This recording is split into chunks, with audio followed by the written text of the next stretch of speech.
ओए मिट्ठू तोते के बच्चे, भाग जाओ यहाँ से। और आज के बाद ये घर मेरा है। खबरदार जो तुम आज के बाद यहाँ नजर आए, नहीं तो हड्डी पसली एक कर दूंगा तुम्हारी। समझे तुम? और जल्दी से अपना बोरिया बिस्तर उठाओ और दफा हो जाओ यहाँ से। ये घर मेरा है और मैंने इसको बहुत मेहनत से बनाया है। ये मेरी खून पसीने की कमाई है। आप मुझसे मेरा घर मत छीनो। ओए मिट्ठू तोते के बच्चे, ज्यादा बहस करने की जरूरत नहीं है। चुपचाप यहाँ से चले जाओ, वरना मुझसे बुरा कोई नहीं होगा। भोला भाई, कुछ तो खुदा का खौफ करो। अगर तुम ताकतवर हो तो कमजोर परिंदों पर जुल्म तो नहीं करो। लगता है तुम ऐसे नहीं जाओगे। तुम्हारा इलाज करता हूं मैं अभी। ये कहकर भोला कौवा तोते को मार मार कर वहां से भगा देता है। भोला कौवा जंगल में अपनी बीवी और 2 छोटे बच्चों के साथ रहता था।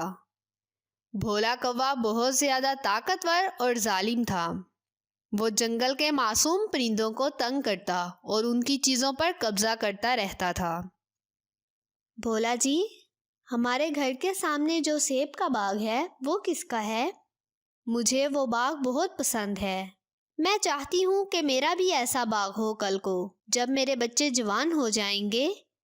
इनके पास कुछ तो जायदाद हो, ताकि वो अपनी जिंदगी चैन सुकून से बसर कर सकें। मैंने ये घर भी तोते से इसलिए छीना है कि कल को ये घर मेरे बच्चों के काम आए। और मेरी प्यारी बीवी को सेब का बाग पसंद है, तो मैं आज ही इस पर कब्जा कर लेता हूँ। वो बाग तो एक छोटी सी पिंकी चिड़िया का है। मैं इसको अभी मारकर भगा देता हूँ और उसके बाग पर कब्जा कर लेता हूँ। भोला कौवा अपने घर से निकलता है और सीधा पिंकी चिड़िया के पास जाता है। पिंकी चिड़िया अपने बाग में आराम से बैठी होती है। ए पिंकी चिड़िया की बच्ची, जल्दी से ये बाग खाली कर दो और आज के बाद यहाँ नजर नहीं आना। तुम्हारा ये सेब का बाग मेरी बीवी को बहुत पसंद है और मैं अपनी बीवी से वादा करके आया हूँ कि ये सेब का बाग मैं आज तुम्हें तोहफे में दूंगा। अब जल्दी से अपना सामान उठाओ और बाग से बाहर का रुख करो। पिंकी चिड़िया चुपचाप अपना सेब का बाग भोले कौवे को देकर वहां से चली जाती है। सुनो मेरी प्यारी बीवी, आज से वो पिंकी चिड़िया के सेब वाला बाग तुम्हारा है। मैंने पिंकी चिड़िया को वहां से भगाकर उसके बाग पर कब्जा कर लिया है। पिंकी चिड़िया, भोले कौवे ने मुझसे मेरा घर छीन लिया। अब मैं इस जंगल में नहीं रहूंगा। तुम भी मेरे साथ चलो। हम किसी दूसरे जंगल में जाकर अपना घर बनाते हैं। हाँ तोता भाई, आप ठीक कह रहे हो। अगर हम इसी जंगल में रहे तो भोला कौवा हमारी किसी न किसी चीज पर कब्जा करता रहेगा। वक्त ऐसे ही गुजरता रहा। दिन, महीने, साल तेजी से गुजरते रहे। भोला कौवा बूढ़ा हो गया और उसके दोनों बच्चे जवान हो गए थे। एक दफा भोला कौवा बहुत ज्यादा बीमार हो गया। मेरे बच्चों, जाओ जल्दी से कबूतर अंकल को बुला कर लाओ। तुम्हारे पापा की तबीयत ठीक नहीं है।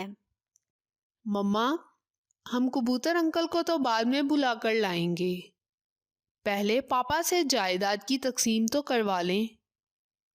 पापा के मरने के बाद जो सेब का बाग है वो मैं रखूंगा और ये घर मेरे भाई को दे देना। मुझे घर नहीं चाहिए, तुम घर रखना। मुझे सेब का बाग बचपन से बहुत पसंद है, वो बाग मैं रखूंगा। शर्म करो, तुम्हारे पापा मर रहे हैं। तुम डॉक्टर को लाने की बजाय जायदाद के पीछे पड़े हो। जाओ जल्दी से और कबूतर अंकल को बुला कर लाओ। भोले कौवे का बेटा वहां से कबूतर अंकल के पास जाता है। कबूतर अंकल, जल्दी चलें मेरे साथ। मेरे पापा की तबीयत ठीक नहीं है। आप इनको कोई दवा दे दें ताकि मेरे पापा ठीक हो जाएं। कबूतर भोले कौवे के बेटे के साथ चल पड़ता है। जब कबूतर भोले कौवे की हालत देखता है तो बहन, तुम्हारे शौहर की हालत बहुत खराब है। इस पर कोई दवा असर नहीं करेगी। बस अब भोला कुछ देर का मेहमान है। ये कहकर कबूतर वहां से चला जाता है। कुछ देर में भोले के दोनों बच्चे आ जाते हैं। मम्मा, हमने फैसला किया है कि सेब का बाग मैं रखूंगा और ये घर मेरा भाई रखेगा, और जो सेब का बाग रखेगा माँ भी उसी के पास रहेगी। कुछ तो शर्म करो। मैं यहाँ मर रहा हूँ और तुम्हें जायदाद की पड़ी है। तुम अभी अपनी माँ को साथ रखने के लिए तैयार नहीं हो। मेरे मरने के बाद क्या करोगे? काश मैंने गलत तरीके से माल जमा ना किया होता, तो आज मेरी औलाद ऐसी ना होती। ये कहकर भोला कौवा अपनी आखिरी सांस लेता है और मर जाता है। अब तुम मम्मा को लेकर यहाँ से चले जाओ। अब ये घर मेरा है, मैं इस घर में अकेला रहूँगा। तुम सेब का बाग रख लो और मम्मा को भी अपने साथ ले जाओ। चुप करो बेशर्म कहीं के, यहाँ से हम सब जाएंगे। ना तो किसी को घर मिलेगा और ना ही सेब का बाग। मैं ये सब उन परिंदों को वापस कर दूंगी जिनसे तुम्हारे पापा ने छीना था। अगर हम बुरे हैं तो इसमें हमारा क्या कसूर है? आपने और पापा ने हमारी परवरिश ही ऐसी की है। काश आप हमारी परवरिश अच्छे से करते और जायदाद के बजाय हमें अच्छी तालीम और तरबियत देते, तो हम आज ऐसे ना होते। भोले की बीवी मिठू तोते और पिंकी चिड़िया को पैगाम भेजती है कि वो आकर अपना घर और बाग ले लें। पिंकी चिड़िया, ये तुम्हारा बाग है, तुम ही इसकी मालिक हो। हमने ताकत के नशे में तुमसे ये बाग छीना था। हमें ऐसा नहीं करना चाहिए था। ये अपना बाग संभालो। और मैंने मिठू तोते को भी बुलाया था, वो नहीं आया। आपका बहुत शुक्रिया, आपने मुझे मेरा बाग वापस दे दिया।